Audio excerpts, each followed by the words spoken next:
hundreds of millions of Americans know. Why do our elected really officials put us at such We risk? can't survive $20 Nothing can be trillion sacred. of outstanding public We must debt. balance the budget now. It's going bankrupt if it's not bankrupt already. If we don't fix it now, some of the wisest people we saw knew that it would change forever.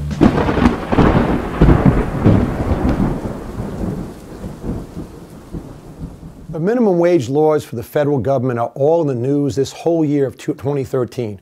It started really when Barack Obama, President Obama, started to talk about it in the State of the Union address last January.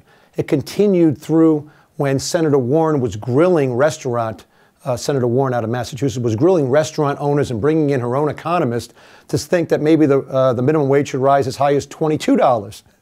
Today it's about $7 and change, and it's been that way for some years, since 2007.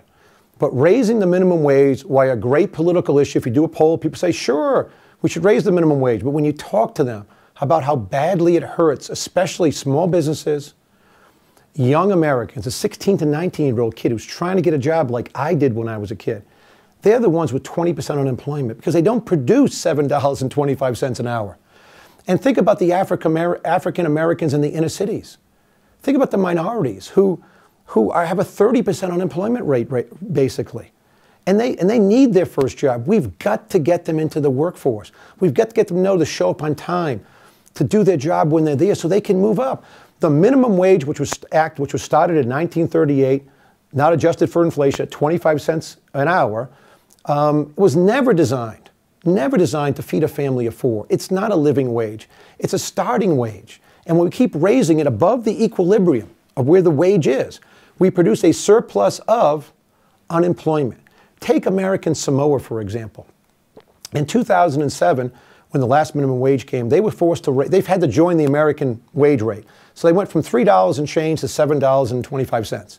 What happened? Unemployment skyrocketed. Canneries closed. StarKist closed. The unemployment rate is much higher. And that's going to continue to happen everywhere. Now, if you raise it 10 cents, is it going to happen tomorrow morning? Of course not. If you raise it over 3 years, as President Obama wants to $10 and change, you're not going to see it happen the next day. What happens is employers, especially smaller employers, they look to mechanize. They look to not hire people. They look to replace people with machines. And it may take them a year or two, but they've got to keep their costs down. It's not so much McDonald's that everybody talks about. It's all the other employers who are faced with violating the law by paying people under the table what they don't want to do, but they do. So all these things happen, and it's terrible. And the effect on young people in our workforce is terrible. It's terrible effect for someone getting out of prison, for example, who wants their first job and can't produce it. We've got to get them back into the workforce and restart their career. So when you hear this, realize it's a political issue from the president to rally votes, from the senator from Massachusetts, Warren, a far left progressive, to rally votes and to grill people. And one last thought.